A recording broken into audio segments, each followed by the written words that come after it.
I regularly blog on my blogger, and then subsequently went to Facebook, and now I'm into SoundCloud.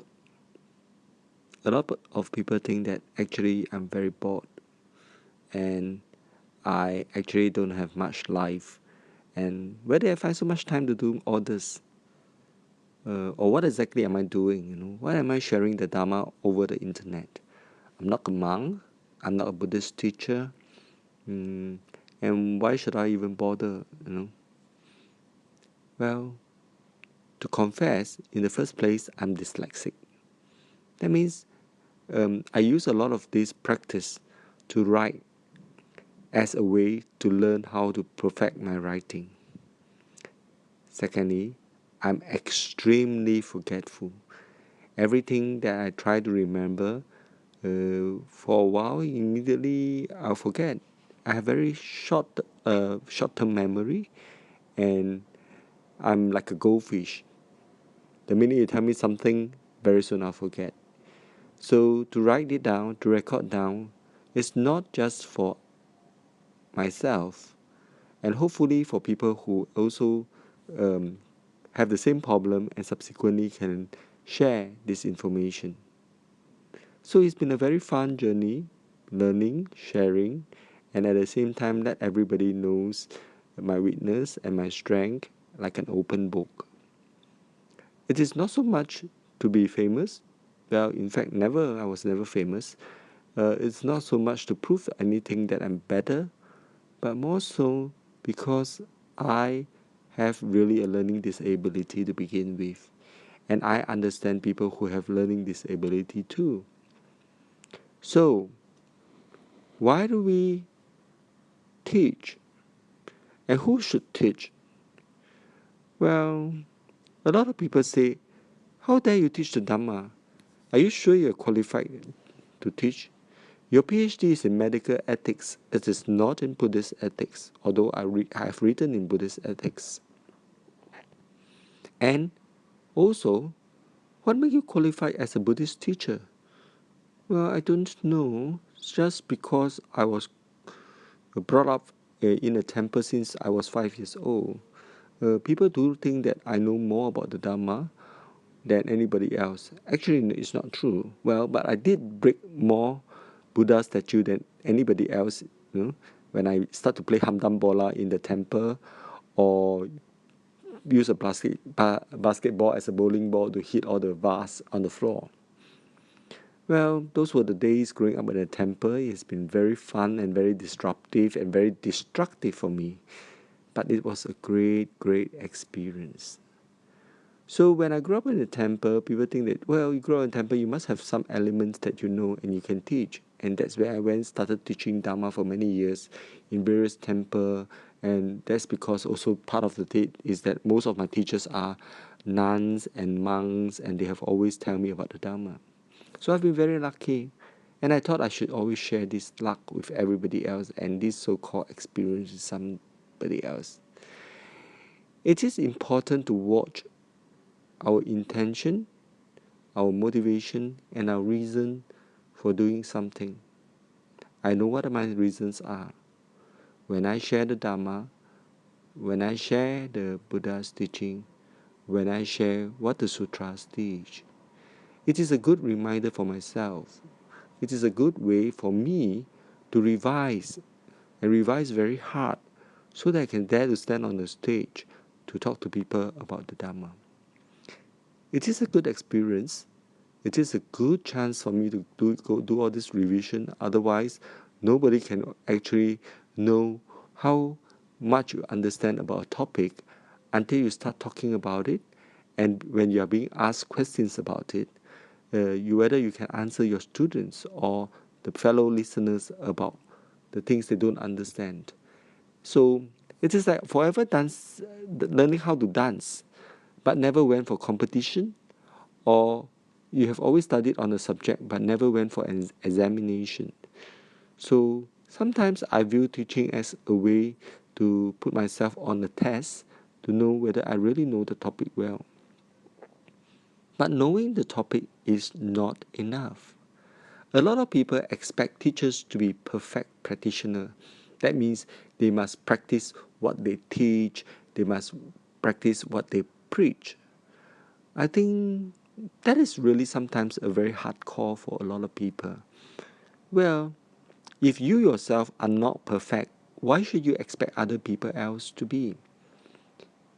Where on the way, I've seen a lot of enlightened teacher and a lot of enlightened gurus who are actually very good, and they are enlightened beings. But I've also seen teachers who are on along the path, and there are also people like me who pretend to be teachers and actually not much of a practice, honestly. So I'm using teaching as a way to practice and a way to remind myself. And that doesn't mean that I'm already perfecting the skill of the practice or enlightened in any form. I, for one, is one of the most lazy person. I can tell you all about the sutras, but I hardly do any multiple chanting of 10,000 verbs on everything. Hardly. So, it doesn't really mean that the teacher must 100% know and practice what he teach, but his intention must be pure. His intention must be there to teach student and help student so as they can transform their mind, their emotion, their actions, their speech, and their way of life. If you have attended the teachings and there's no benefit out of this, and you don't change after that, and you don't become better after that, then the teacher is lousy. But if you have done a teaching, and if you have teach a teaching, or your student has listened to your teaching, and they have acquired some form of intellectual stimulation, so that when they go back home, they become a better person, I think you are quite successful in teaching the student already. And that is not for the, therefore, it's not for the student to judge on the individual's character of the teacher, but to judge his teaching. That means a lot of people are making a lot of mistakes. They would expect, oh, the teacher should do this, the teacher should do that. Honestly, teachers themselves are on the path of enlightenment. They are not the already enlightened being. Not all of them are. In fact, most of them may or may not even be halfway through. So whether the person is teaching you, you are learning from the person, and you are changing your life, good for you. That's already good enough as the role of the teacher. So, what makes a good student? A student should carefully listen to what the teacher is teaching and understand what is the intention of purpose of his teaching, and how to apply that teaching in improving their own life, or improving their own speech, or improving their own thinking methods, or improving their own behavior. I think that application is important, and that application can only be done after you listen to the teaching and you contemplate and think about it and see how this is useful in their own way. So a lot of people got it wrong. Instead they judge the teaching. So first of all, do not judge the teaching. If it is relevant, think about it and reason yourself. And if it is usable, well, try it. Maybe it will work for you. There are people who learned from various methods. Of course, one of the most difficult method is learn from your own mistake. A lot of people have to experience and go through mistakes in order to learn, and sometimes that can be a very painful lesson. The other method is, of course, easier. You read a book, you learn from others' experience, and you sort of like change your way of life.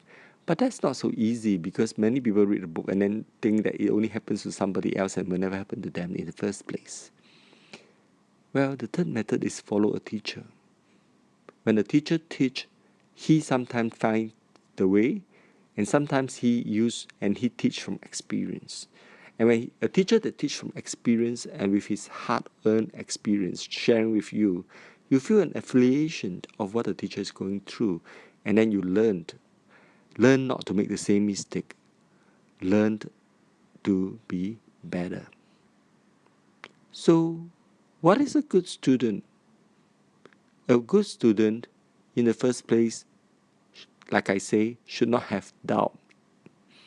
If this is the true Dharma teaching, and the illustration and the teacher is sharing with the purest intention, you should not have doubt.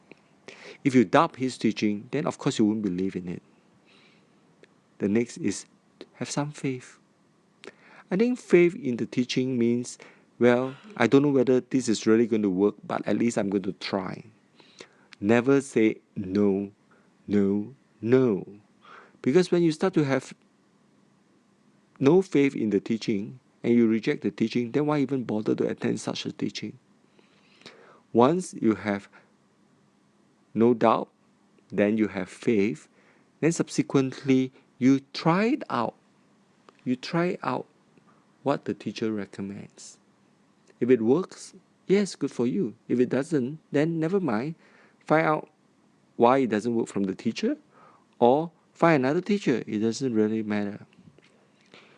And the after that, you should have some form of respect for a teacher. I think it's not easy for people to stand on a stage or try to do recording or try to do writing for the purpose of sharing with you. So have some respect. That respect doesn't mean worship, you know. It's not like you're a fan club of a movie star and then you start to worship and idolize the teacher, or you have so much attachment to the teacher and you think that the teacher belongs to you, it is your property, you must guard the teacher, and then you must take up everything of his private life. Just because the person teach doesn't mean he's sharing all his private life with you. And it is important to understand that guru devotion is not guru attachment or guru all for yourself. It is guru devotion with faith, with respect and understanding and appreciating and gratitude. Not so much about attachment, not so much about demanding, not so much about controlling. So we need to watch our mind. Exactly what do we want in a teaching and a good teacher. It is important then what exactly is the practice? What should we practice as a student and what should we practice as a teacher?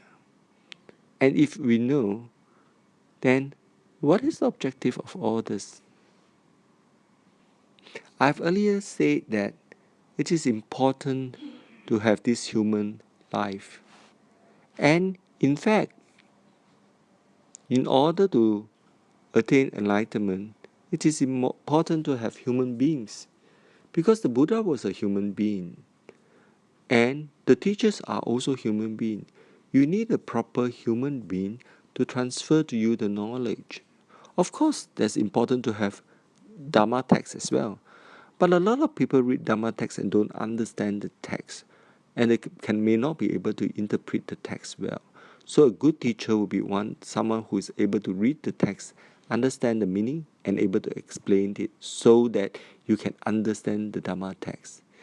And the third and most important thing is that you must practice. As all students, we must practice. The teacher must practice, the student must practice.